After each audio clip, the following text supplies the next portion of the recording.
She has 5 years of college, just shy of completing her college degree from Fairleigh Dickinson University.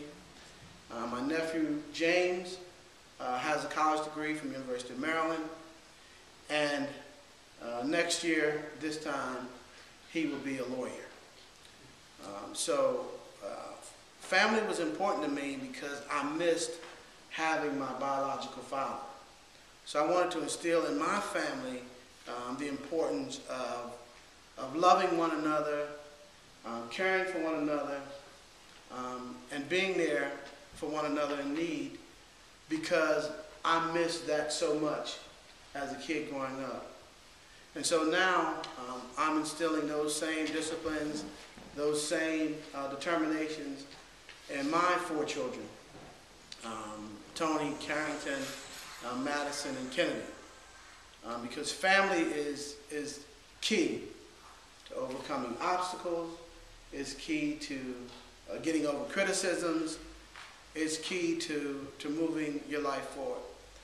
This church was significant to me for a whole host of reasons, one of which is I met my wife here.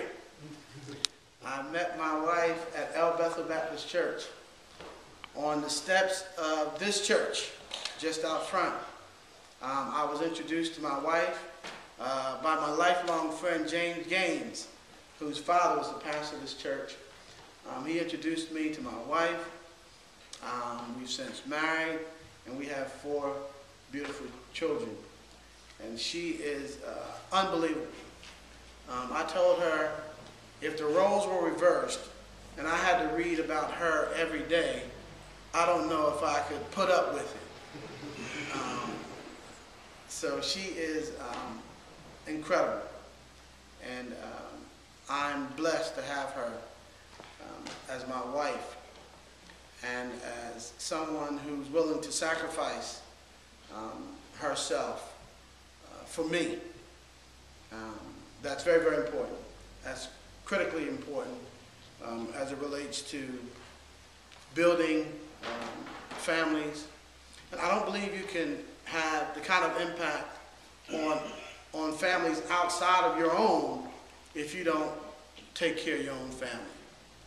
So I believe I'm able to serve and to give my all to other communities because I've given so much to my own family. So I'm going to read a few excerpts. I may go back and forth. Along the paper, along the book. But know that sometime in September you'll be able to get the book. On the book, I would like to take credit for the entire book, but I cannot. My assistant, Ruth Thomas, who's no longer with us. Miss Ruth Thomas played a major role in this book. Miss Ruth was a professor at King University. She was also my assistant at the freeholder's office. She was my administrative assistant for the freeholder's office. And she was compelled by my story. So much so, she said, "Tony, you need to put that story in writing." She encouraged me to read a book by a gentleman by the name of Barack Obama. Barack Obama wrote a book in 1996, I believe, entitled Dreams of My Father. It was republished in 2005, but the initial writing was in 1996. And I read his book about The Audacity of Hope, and then Dreams of My Father. And then I had the pleasure of meeting him at the Democratic National Convention in Boston in 2002 or 2004, whenever it was. But my family and I were out for the convention, and I had a chance to meet him. I told my wife that he would be, at that time I said he'd be the Vice President of the United States of America because the sentiment was that Hillary Clinton would be the president. But I knew he had the political skill and I believe the historical background to understand the needs of America, and ultimately he became President of the United States. So I also endorsed his candidacy before anyone locally endorsed President Barack Obama's president because I believed in him. I knew it was an uphill climb, but I believed in him, and I thought he would be the best person for our country. So the audacity of hope, dreams of my father were my inspirations to write this book. I've been writing the book for almost 4 years now, maybe a little longer. 4 years or so ago, maybe even longer, putting the book together. But I thought it was important to talk about it now and offer it for review in September because of the tough times so many people are having, whether it's economics, whether it's the local economy, or whether it's just not having a job. I wanted people to know that despite all of your adversities, despite of all the ups and downs, in spite of the criticisms, in spite of what people might think you can become, you can achieve. And that's the moral of this book. I'm hoping that this book will encourage those who have failed to get back up. I tell my son all the time that if you see everybody doing something, then chances are it's not that difficult. But when you find people that are willing to go the extra mile, if you have practice at 4 o'clock and everybody's at practice, then that's expected. But go by the field when nobody's at practice and start working on your skill, start working on your craft. That's how you become the greatest. So I want people to know that they have to work a little harder in order to be the best them that they can be. So I'm going to read a few excerpts. I'm going to jump back and forth.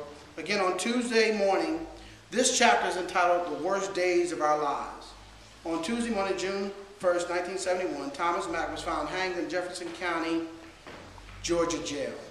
A teenage boy whose unfortunate job was to deliver breakfast that morning reportedly discovered Mack's body with makeshift noose rolled around his rolled up bedding still tied around his neck and covered in bruises, scratches, and cuts, telltale suggestions of a struggle before his death. There's all kinds of theories about how my father died. Some say he committed suicide. Those that knew him and knew him well said that not a chance that he would commit suicide, and that he was hanged because he argued and fought against a sawmill owner that slighted his wages. Now, I don't remember my dad. Don't remember him at all.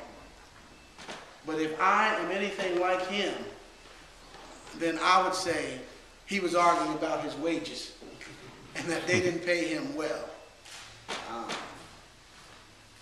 I know that I would have argued about my wages, so I don't know the story surrounding it, but I do know that those that are very, very close to him said that there was a history in Louisville, Georgia, of young African Americans being lost or misplaced, never to be found again.